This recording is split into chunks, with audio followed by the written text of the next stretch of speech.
네, 여러분 안녕하십니까. 뷰티풀 인터뷰 시간입니다. 자, 오늘 이 시간에는 양소영 변호사님 모시고 그리고 여러 가지 이야기들을 들어보도록 하겠습니다. 변호사님 반갑습니다. 안녕하세요. 네, 반갑습니다. 네. 자, 저희 채널에 이제 두 번째 나와주셨고 지난번에 나와주셨던 영상도 굉장히 사실 많은 분들이 사랑을 해주셨는데 오늘도 굉장히 기대가 큽니다. 열심히 자, 해보겠습니다. 네. 자, 우리 양소영 변호사님 모셨으니까요.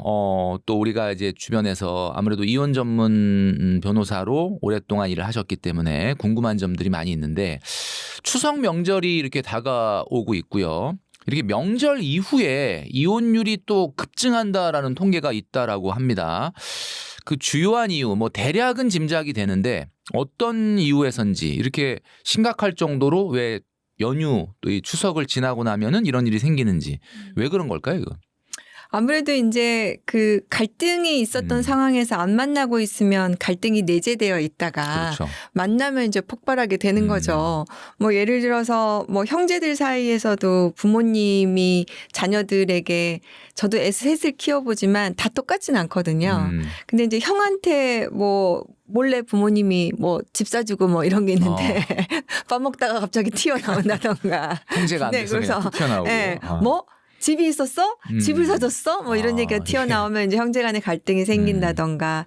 그다음에 이제 뭐 시댁이나 방문을 했을 때 시부모님과의 사이에서 서운한 점이 있었던 게 갑자기 튀어나온다던가. 이러다 보니까 하는 것 같고요.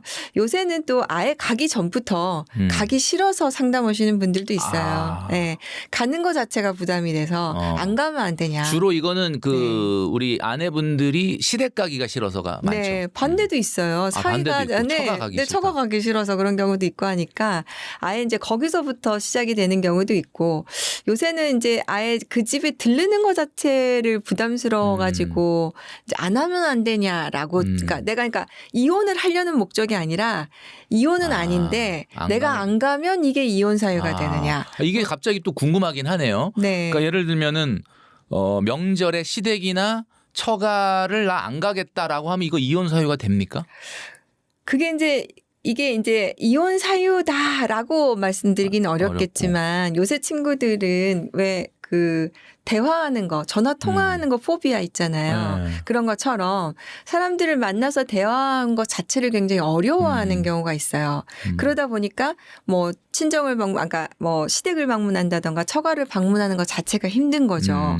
즉 이런 어려움을 호소하면서 안 했다면 그걸 이혼 사유로 보긴 어렵겠지만 근데 이제 안 가는 것 자체가 뭐 시댁의 존재나 뭐 그 친정의 존재에 대해서 인정하지 않는다. 그 사람들의 존재 자체를 뭐 무시한다.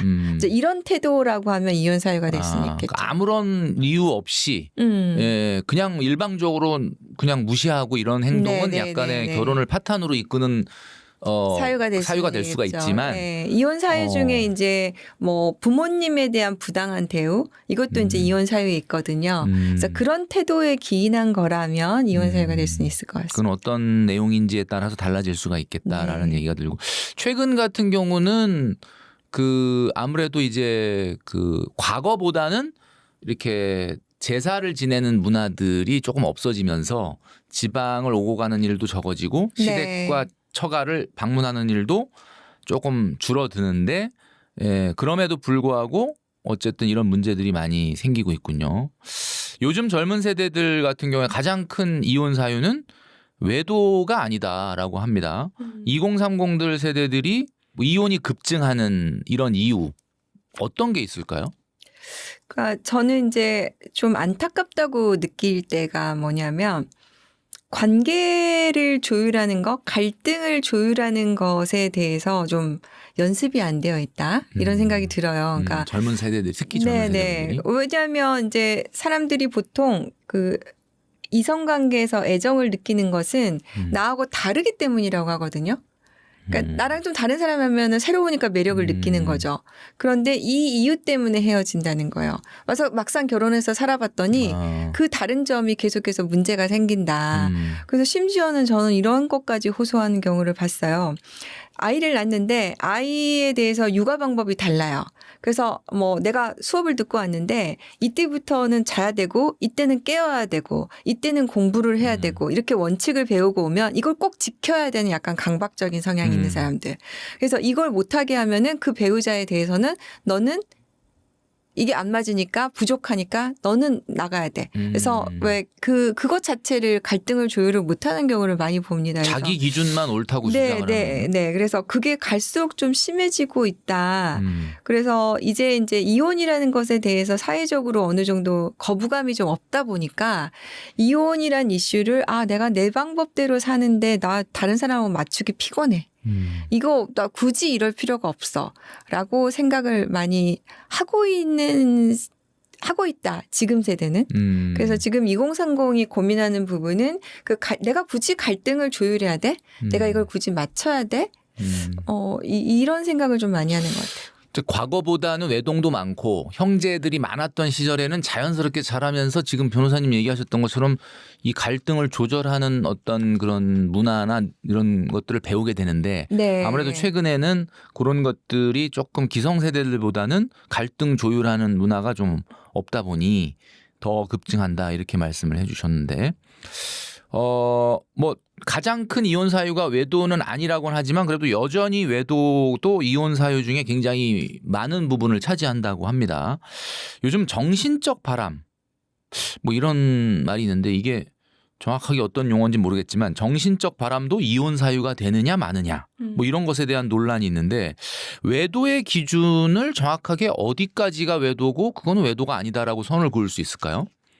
그러니까 옛날에 이제 간통죄가 있었던 시절에는 뭐 육체적인 부분이 이제 뭐 그 이성과의 접촉, 이성과의 관계 이런 것들이 이제 드러나야 인정이 되는 게 이제 성관계가 인정이 돼야 되는 게 이제 간통죄였거든요.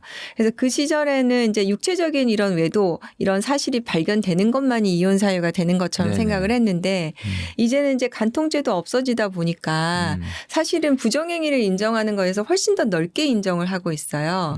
그래서 이제 말하자면 정서적인 외도라는 건데, 네. 그러니까 둘 사이에 뭔가 신체적인 접촉이 있는 것이 아니라 하더라도 예를 들어서 지속적으로 배우자가 누군가와 늘 대화를 나누면서 하트를 보내고 뭐 사랑한다는 메시지가 있고 보고 싶다는 메시지가 있고 그런데 육체적인 접촉은 드러나지 않는다. 뭐 이럴 경우에도 이 부분을 외도로 인정할 것이냐. 근데 법원이 충분히 이런 경우도 부정행위에 해당한다. 인정을 합니까? 네, 할 수 있는 경우가 있다. 뭐 예를 들어서 배우자가 들어오는데 주말에 잘 지내냐, 밤늦게 잘 자라, 잘 잤냐, 왜 이렇게 묻는다고 해봐요. 그럼 김경민 대표님 어떻게 보겠어요? 이성과 계속 배우자가 그런 그건 그 부분은 제가 명확하게 말씀드릴 수 있는데 그거는 그 어떤 정서적인 정신적인 그런 외도만 있었다라고 보기가 어려운 거 아닌가요? 그러니까 그런데 이제 육체적인 부분에 접촉한 게 증거가 없어요. 드러나지만 않은 거 아닌가? 네. 뭐 이런 생각이 드네요. 그래서 이제 법원도 그 부분을 이제 부정행위로 인정하는 경우가 있다는 거고요. 뭐 저희가 이제 이런 케이스가 있었어요. 남편이 주말에 어디를 간다 그래요. 그래서 어딜 가? 그랬더니 우리 회사에 여직원이 있는데 운전을 못 하는데 운전 연수를 좀 시켜달래. 근데 굳이 왜 당신이 근데 왜 맨스플레인이라고 하잖아요. 왜 이렇게 뭐 하면 좀 못하면은 굳이 나서서 설명해주고 도와줘야 되고 이게 이제 직장 내에서 우리가 오지랖 넓다라고 하는. 네네네. 직장 내에서 발전하다 보면은 오피스 와이프, 오피스 허즈번드가 있고 요새는 이제 뭐 그 여성들도 마찬가지입니다. 이거 할 때 내가 이제 여성들 사회생활을 많이 하다 보니까 남편은 도와주지 않아요. 그러니까 자꾸 직장에 있는 친구나 뭐 선후배들한테 도움을 요청을 하죠. 그러다 보면 거기서 개인적으로 문제가 발생을 하는 거고 요새 이제 러닝크루도 많이 있잖아요. 남편은 달리기를 안 해. 근데 직장 내에서 달리기를 재미있게 하는 사람들이 있어요. 그러면 이제 자연스럽게 크루가 만들어지고 동호회가 만들어지면서 자꾸 만나게 되다 보면 정말 달리기만 했는데 그런데 배우자 입장에서는 굉장히 기분 나쁜 이런 것들이 드러나고 있다는 이게 거죠. 그래서 정신적 정서적 바람 이혼 사유가 뭐 무조건 된다는 건 아니지만 넓은 범주에서 될 가능성도 있는 거네요. 네. 사실 그렇게 하면 안 되는 건 맞긴 하죠. 그죠? 그래서 제가 이제 이렇게 말씀을 드려요. 배우자가 기분 나빠서 하지 말라고 하면은 그때는 멈춰야 된다. 그런데도 계속한다. 그럼 그건 이혼 사유가 될 수 그죠. 있다. 말 그대로 이제 정말 러닝만 하는데 배우자가 난 그 모임에 나가서 그 사람이랑 뛰는 게 뭐 싫어. 싫다. 그렇게 하면 그때는 멈춰야 한다. 아. 그런데도 멈추지 않으면 그 부분은 꼭 정서적 외도까지는 가지 않더라도 이혼 사유에 해당할 수 있다. 뭐 이렇게 설명을 드립니다. 요 이야기는 듣는 우리 영상 보시는 분들 중에는 약간 의견이 갈릴 수도 있을 것 같다는 생각이 네, 들긴 네, 합니다. 네, 네. 아니 내가 거기 모임 가갖고 뛴다는데 왜 그걸 싫어하냐 이거 갖고 또 싸움이 될 수 있을 것 같긴 한데 일단 양소영 변호사님 이야기는 이혼이라고 하는 부분의 관점으로만 보자면 멈춰야 된다고 합니다. 예, 그러니까 좀 잘. 이게 이제 사람마다 예민한 사람이 있어요. 좀 허용적인 사람이 있고 그다음에 뭐 굉장히 뭐 이와 관련해서 강박적인 분이 있고 그럴 경우에 내 배우자가 약간 강박적인 사람이야. 뭐 이런 거 절대 싫은 사람이야. 근데 내가 결혼을 그런 배우자랑 한 거예요.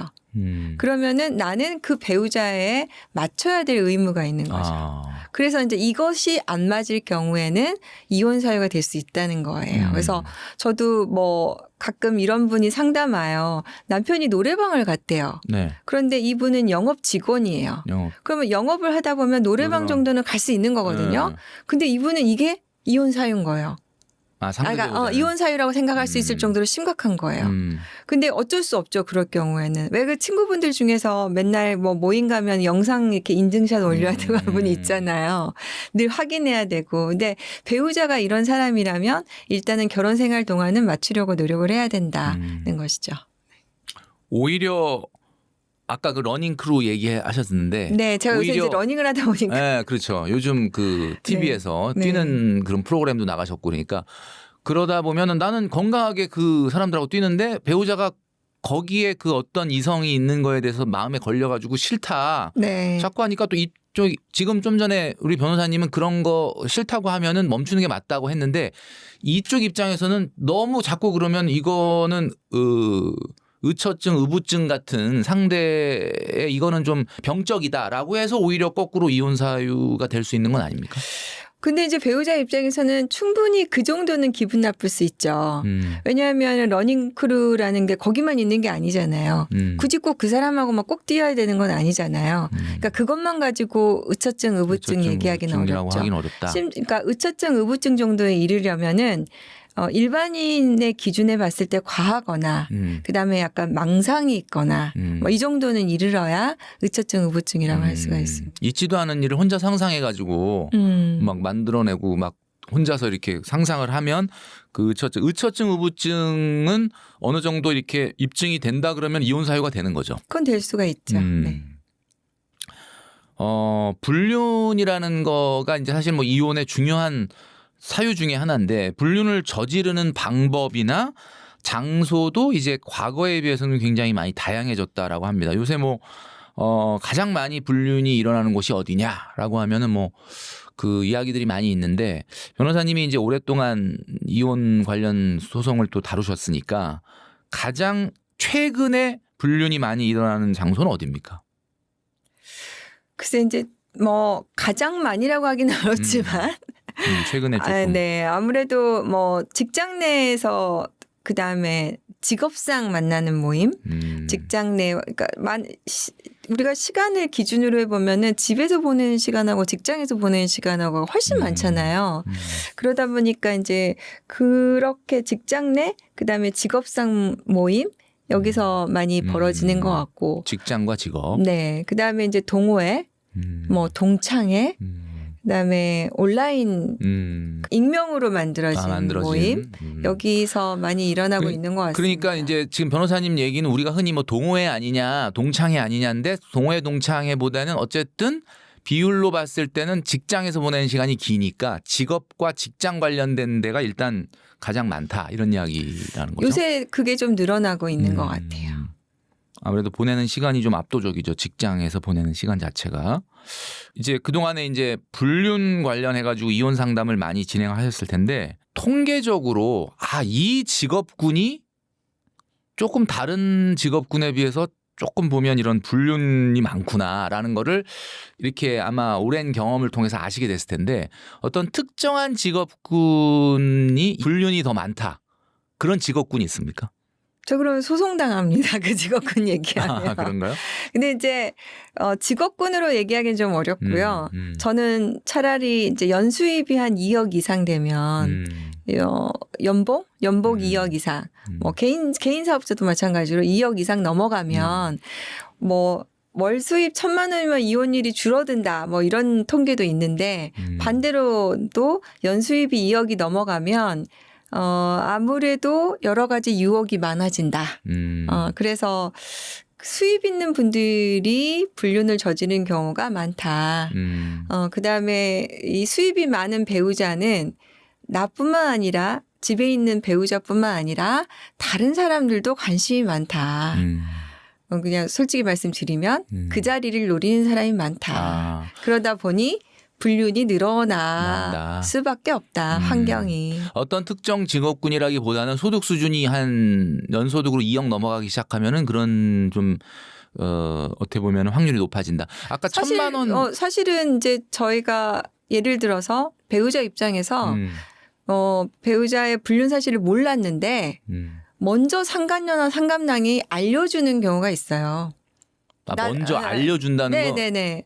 아, 자기 존재를 그렇죠. 일부러 드러낸다는 거죠. 왜 드러날까요? 왜 드러낼까요? 그 자리를 차지하고 싶은 거죠. 아, 네. 그러니까 이제 좀 밀어내려고 이제 자기 존재를. 네. 아. 그래서 저희가 이제 역으로 이렇게 생각을 해보면 그 배우자의 소득이 많을수록 그런 일은 많이 벌어질 수밖에 없더라.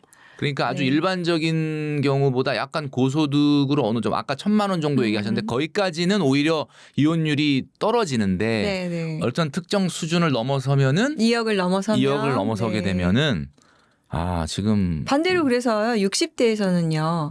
한참 연금 소득을 가지고 있는 분들이 그 60대 이후에 뭐 소위 꽃뱀이라고 하잖아요. 그런 분들의 많이 이렇게 타겟이 됐었어요. 배우자가 있는데도 불구하고. 네. 그러니까 소위 말하는 그 나이 은퇴 일단 1차 은퇴하시고 좀 나이가 드셨지만은 지금 변호사님 얘기하신 대로 어느 정도 연금 소득이 좀 있고 이렇게 있는 분들 같은 경우가 그런 유혹들이 좀 생길 가능성이 높다라는 얘기네요.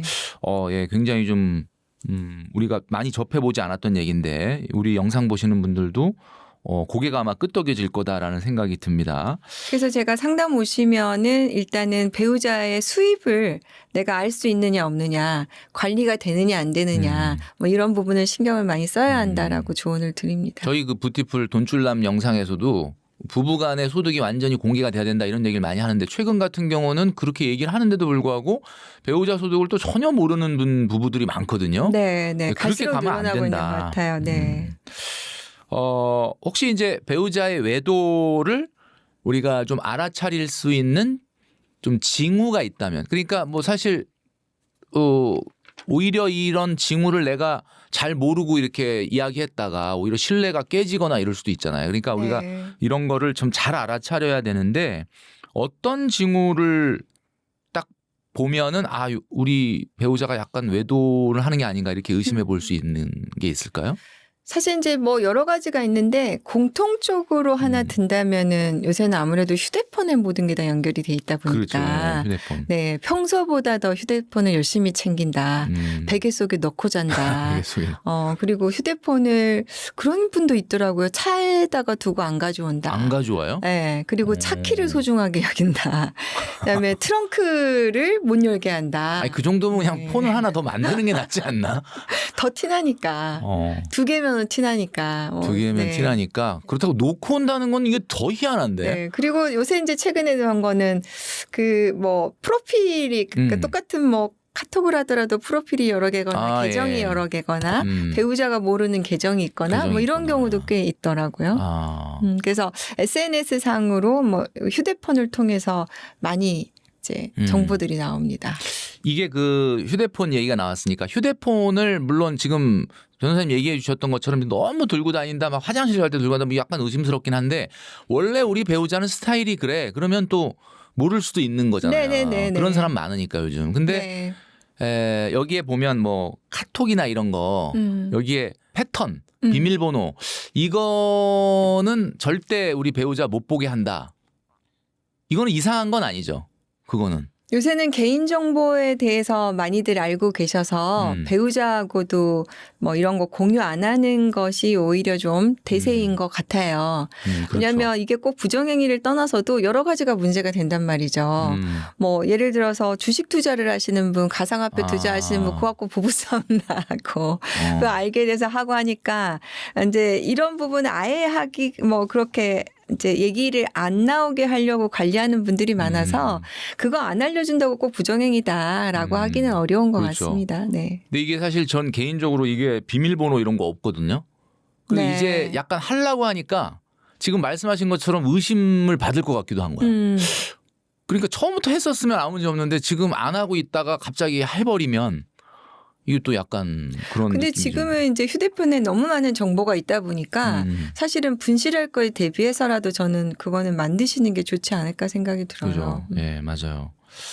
불륜 중에서도 우리가 그 잠깐의 외도가 아니라 그러니까 잠깐 외도 이런 게 아니라 장기 불륜 이런 게 이어지는 경우가 또 있다라고 합니다. 그러니까 정말 장기 불륜이라는 거는 결국 안 들키고 굉장히 오랜 기간 동안 그 관계가 이어졌다라고 봐야 되는데 10년 이상 만남을 지속하는 이런 장기 불륜 커플들도 있다고 하는데 이런 커플들의 어떤 특징이 있을까요?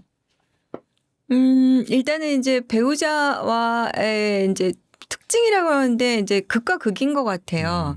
아예 배우자하고 별로 관계가 뭐 배우자와 관계 자체가 소원하다 보니까 오래 가는 경우도 있고 그다음에 어떤 케이스는 정말로 너무나 연기를 잘해서 완벽하게 이중생활을 하는 경우도 있고 그래서 좀 극과 극인 것 같습니다. 그러니까 뭐 원래 배우자와의 관계가 좀 소원하니까 잘 티가 안 나는 네. 경우도 있고 지금 말씀하신 것처럼 진짜 배우자하고도 막 너무 잘 지내는 척을 하면서 또 이런 야 이거는 정말 소름이 좀 돋는 그런 그 뭐 이제 우리가 살고 있는 아파트면은 바로 앞동이나 근처에 동선을 같이 하는 거죠. 그래서 이제 그 집을 가도 우리 집이랑 가는 거랑 별로 티가 나지 않게 하고 들러갈 수 있게 하고 뭐 이러다 보면은 이제 오래 갈 수 있게 되는.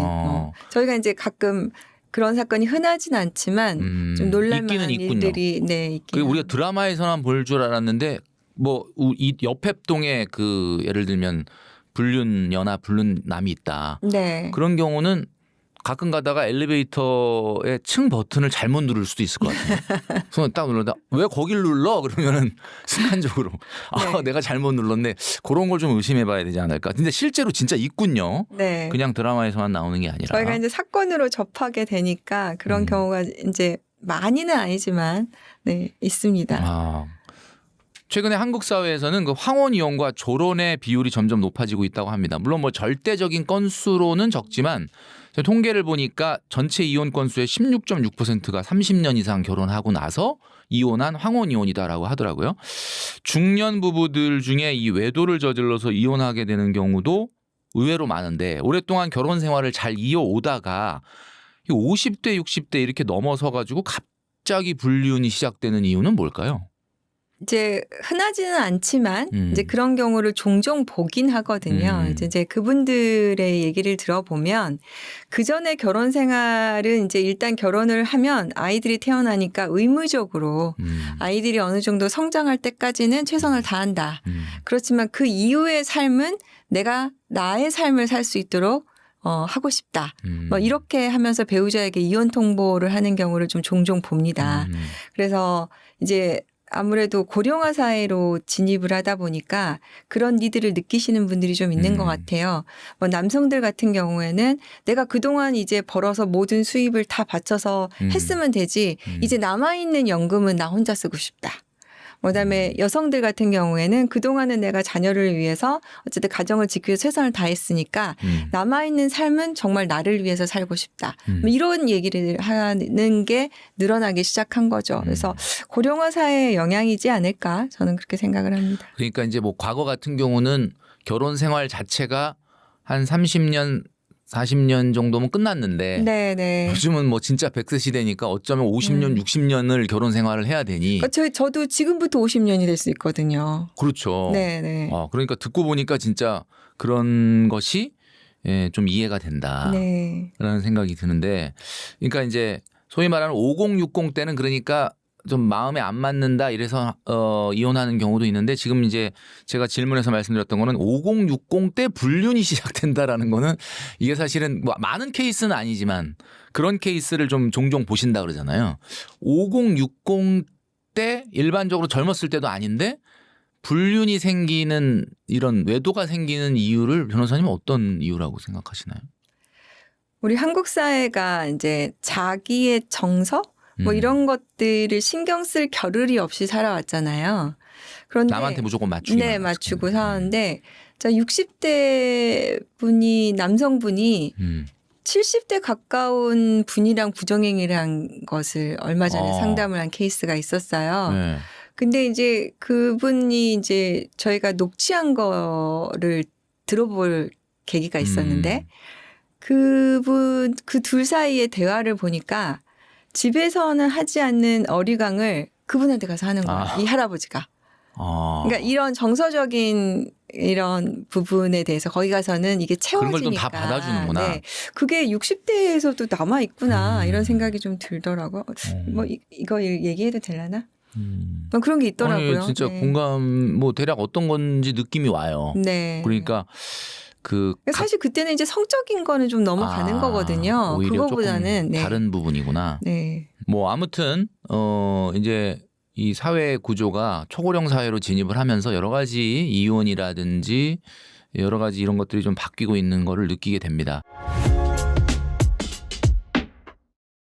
최근에 한국 사회의 3040 세대뿐만 아니라 5060 그러니까 우리가 보통 결혼 생활하고 한 30년 이상 되신 분들이 이혼하면 이걸 황혼이혼이라고 하는데 황혼이혼이 작년 기준으로 보니까 전체 이혼의 16.6%나 된다고 합니다. 그러니까 뭐 그 전에 숫자를 우리가 뭐 쭉 추적해서 관찰한 적은 없지만 언뜻 들었을 때도 와 이게 이제 황혼이혼이 굉장히 많이 늘고 있구나라는 느낌이 드는데 실제 분위기는 어떻습니까? 일단 이혼 자체가 약간 줄고 있습니다. 건수는 좀 많이 줄었죠. 건수가 줄고 있고요. 그래서 사실 이혼 전문 변호사들이 좀 점점 어려워지는데 네, 아무래도. 변호사들은 늘어나는데 이혼 자체가 줄고 또 소송으로 가는 이혼도 또 줄어요. 그러니까 약간 뭐 조정이나 뭐 합의나 이런 건수가 더 늘고 있는데 그건 이제 결혼 건수 자체가 주는 문제라든가 인구가 장기적으로 주는 문제 같은 것들도 있겠죠. 맞아요. 그런데 그러다 보니까 황혼이혼 비율은 오히려 올라가고 있는 게 현실입니다. 전체적으로 건수는 줄지만 비율은 조금 높아지는. 네, 비율은 높아지고 있습니다. 왜 그러냐면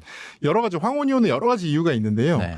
제일 중요한 문제는 아무래도 제가 예전에 그러니까 뭐 10년 전 이런 걸 기준으로 했을 때 가장 많았던 거는 가치관의 충돌입니다. 그러니까 사실 10년 전만 하더라도 제가 한창 이혼 소송 많이 하고 이혼 알파고 소리 들을 때 그때만 해도 가치관의 충돌이 굉장히 많았어요. 할아버지들은 새끼 밥 챙겨 먹어야 된다고 생각을 그렇죠. 하고 아들한테 전 재산 줘야 된다고 생각하고 뭐 그런 어떤 그런 예전 가치관을 가지신 분들이 많은데 할머니들은 특히 이제 할머니들끼리의 사회생활이 되게 많잖아요. 아무래도 이런 할머니들은 생각이 다른 거예요. 그렇죠. 이런 것 때문에 충돌해서 이혼하는 경우가 굉장히 많았고 지금도 사실 지방 같은 경우는 이런 이유에서 이혼하는 경우가 굉장히 많습니다. 또 제일 중요한 이유는 솔직히 말씀드리면 예전에 이혼을 안 했던 제일 큰 이유는 경제적으로 어려워서요. 그러니까 경제적으로 내가 이혼을 하면 혼자 먹고 살기가 어려울 거다라는 생각이 이제 이혼을 못했던 건데 뭐 한 20년 전부터 여성의 가사노동 비율이 굉장히 높게 인정을 받고 있습니다. 그래서 그 재산 분할할 때도 상당히 적용을 많이 받을 수 있고. 그렇죠. 흔히 말하면 뭐 30년 살았고 전체 재산이 10억이 안 된다. 그럼 50% 받을 수 있다라고 얘기를 하거든요.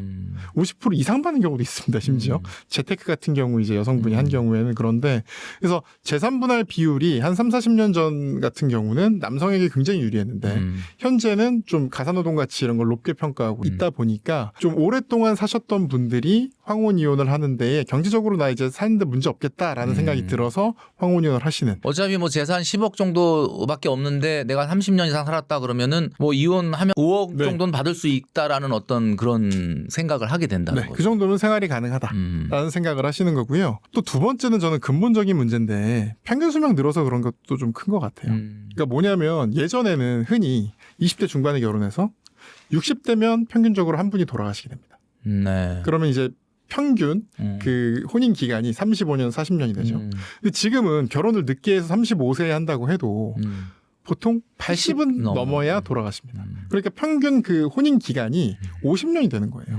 그러면 아무래도 힘든 겁니다. 그래서 그러네. 그렇게 보니까 또 이해가 되네요. 그럼요. 그러니까 지금 제가 황혼이혼하는 건들 보면 솔직히 모든 이혼 전문 변호사들은 황혼이혼을 훨씬 더 좋아합니다. 모인 재산이 많으니까.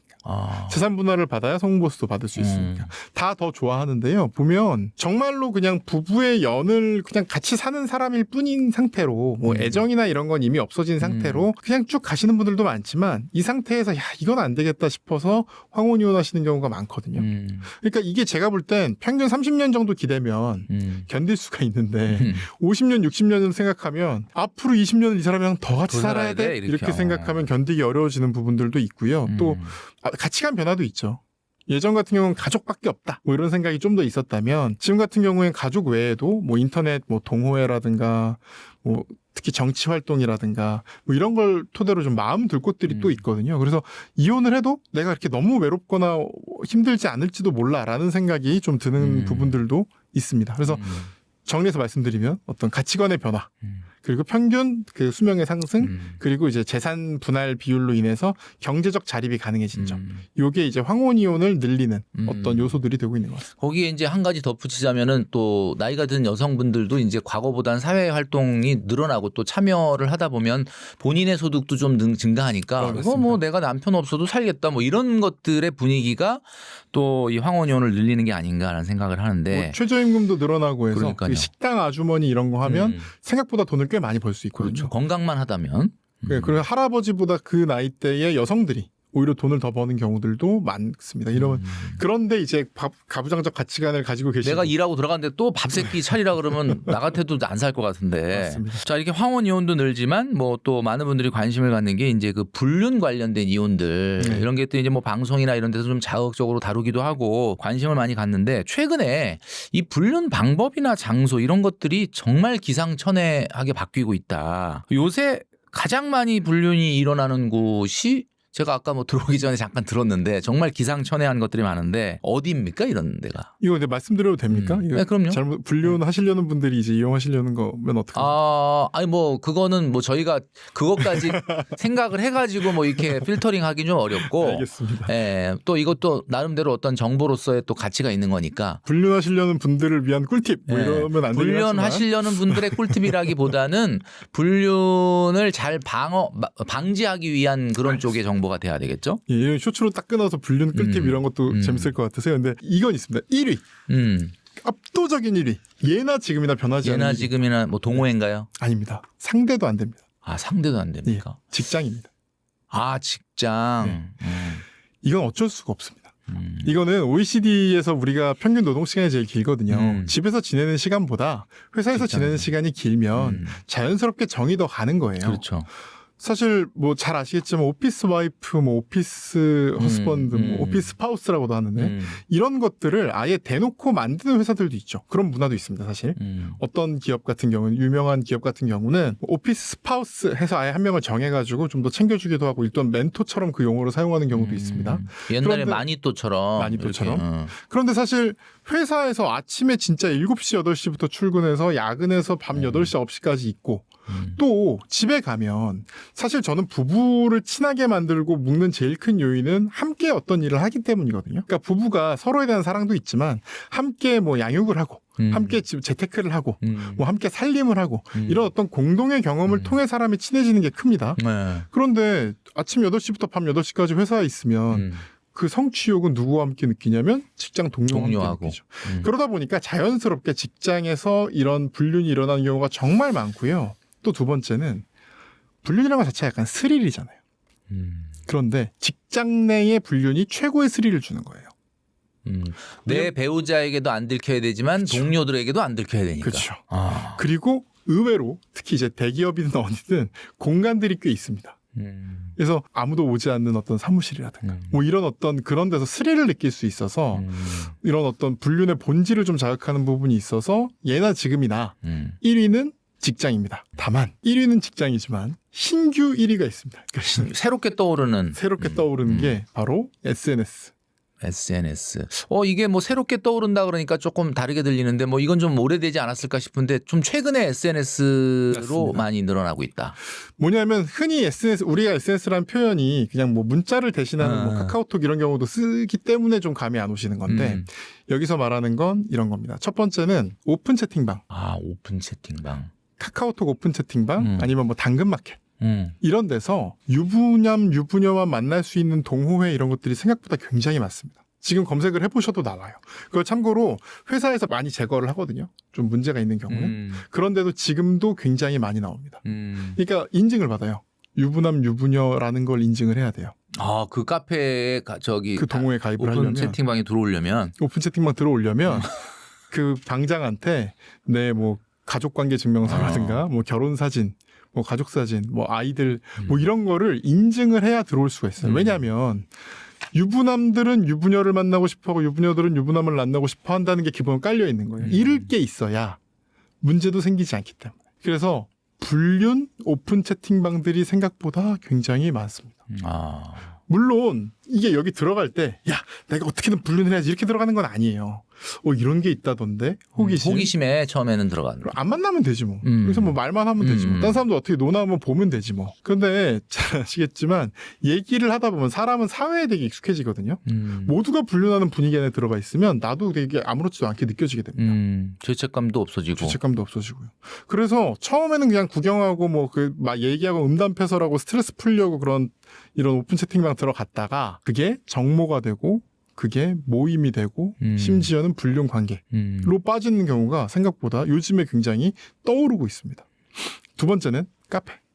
불륜 카페들이 있습니다. 그러니까 카페가 이제 커피 마시는 카페 말고요.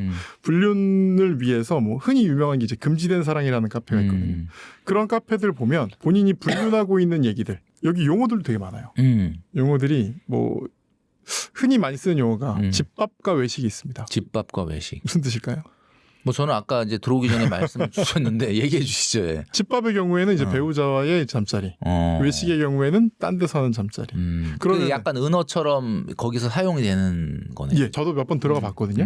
뭐 혹시 돈 될 거 있나 해서 몇 번 들어가 봤는데 무슨 말인지 이해할 수 없을 정도로 다 초성을 모든 게 다 은어로 되어 있구나. 네, 막 기남 기녀, 뭐 기혼남 기혼녀, 뭐 미남 미녀, 미혼남 미혼녀. 미남 미녀는 미혼 남자와 미혼 여성이고. 뭐 기역시옷 그러면 이제 금사라서 이제 불륜이라는 뜻이고 뭐 지읒 리을 그럼 이제 잠자리의 약자.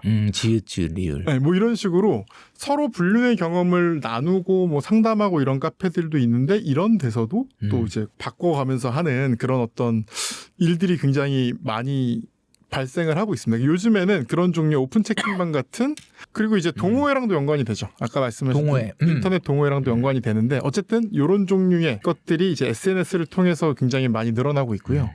또 세 번째는 아까 말씀하신 진짜 동호회나 운동 공간 이런 데서 불륜이 굉장히 많이 일어납니다. 운동 공간부터 먼저 말씀드리면 뭐 헬스장, 골프장, 뭐 수영장 이런 데 가면 아무래도 몸매가 많이 드러나게 되고 또 그 몸매가 드러나는데 아무래도 좀 관리된 경우가 많잖아요. 그렇죠. 이제 남들에게 보여주려면 자기가 좀 관리한 분들. 그리고 그 상태에서 약간 터치나 이런 것들도 어느 정도 발생을 하게 되죠. 그래서 운동 공간에서 어떤 욕망 같은 것들이 일어나서 여기서 불륜이 일어나는 경우들도 되게 많고요.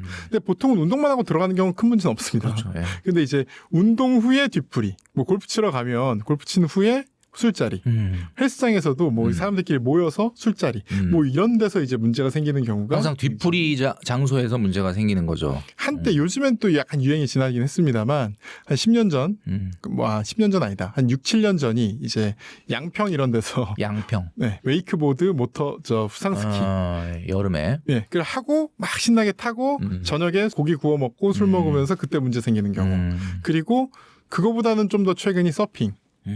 네, 서핑은 근데 이제 하도 이미지가 그렇게 알려지긴 했는데 사실 유부남 유부녀들도 많이 갔거든요. 근데 가면 거기서 또 비슷하게 이렇게 일어나는 경우가 많았고요. 또 요즘에 아까 그 두 가지가 연결이 되는 건데 원래 전통적으로 제일 위험한 동호회라 그러면 산악회잖아요. 산악회. 네네. 예. 근데 저는 뭐 산악회 가본 적 없는데 왜 산악회가 그렇게 상당히 좀 어떻게 보면 건전해 보이잖아요. 겉으로 보기에는. 건전하죠. 근데 이제 그것도 산을 갔다 오고 난 다음에 술자리가 이어져서 그렇죠. 경우가 많아요. 거의 대부분 그렇습니다. 그러니까 산악회 같은 경우에 같이 뭔가를 해결하는 경험이 유대감을 굉장히 증가시킨단 그렇죠. 말이에요. 근데 산에서 뭐 뛰기 어려운데 뭐 뛰게 해준다든가 좀 잡아준다거나 이런 어떤 자연스러운 같이 시간을 보내고 같이 얘기를 하면서 같이 뭔가를 극복하는 경험을 했죠. 그리고 땀 흘리고 나서 막걸리 한 잔.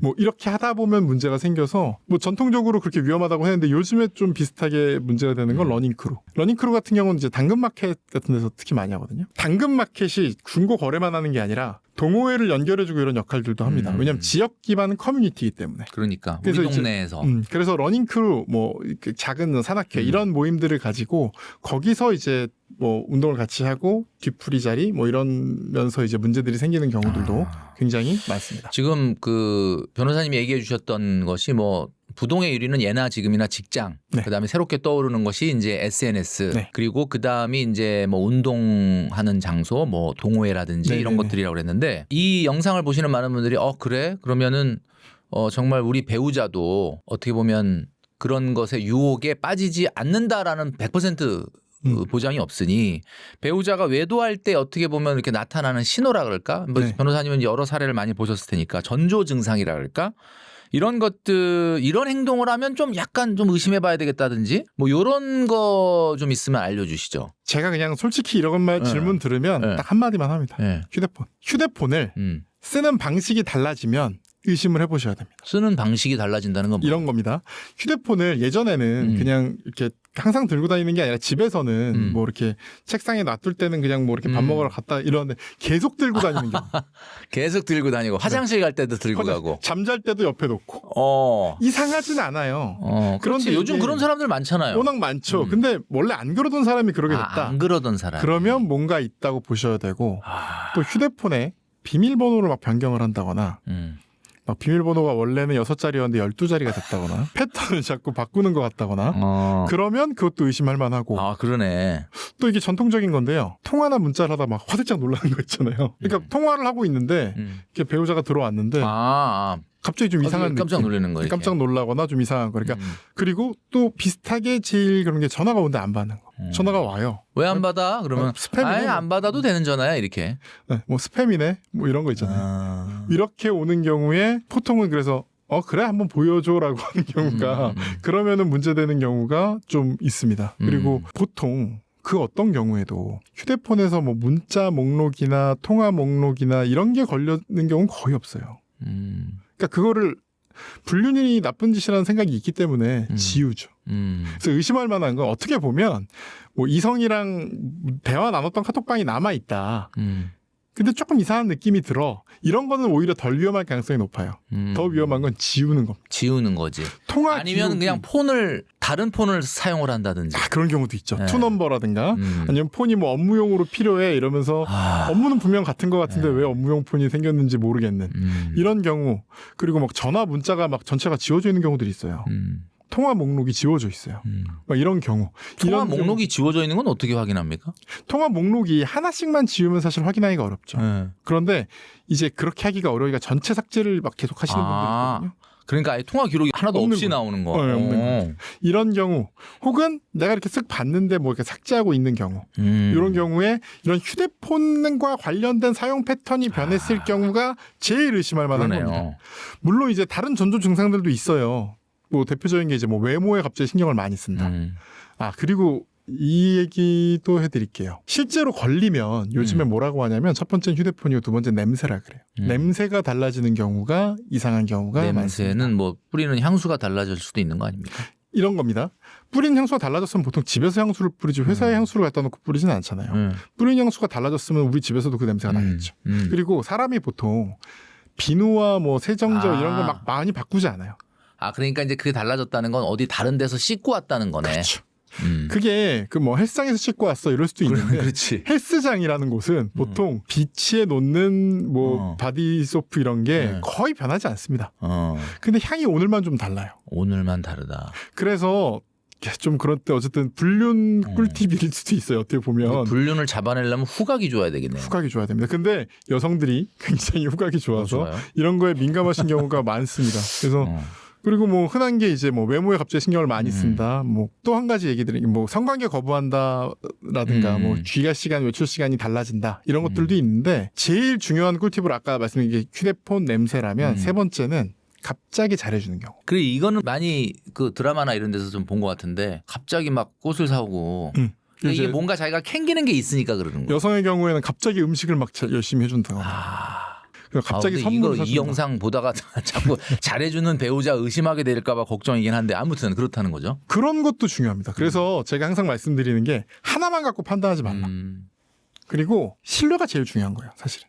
저도 이제 결혼한 지 10년이 됐습니다만 신뢰가 제일 중요한 거라서 최소한 2가지 정도가 복합적으로 나타나지 않으면 의심하지 마라. 그러니까 그렇게 저는 말씀을 오히려 드려요. 그러니까 예를 들어 휴대폰 사용 습관이 변화했는데 냄새도 다른다거나 이렇게 좀 2가지가 한 가지가 아닌 한 2가지 이상이 복합적으로 나타난다고 할 때 의심을 본격적으로 해라. 그리고 두 번째는 그거에 대해 물어본 다음에 태도가 사실 더 중요합니다.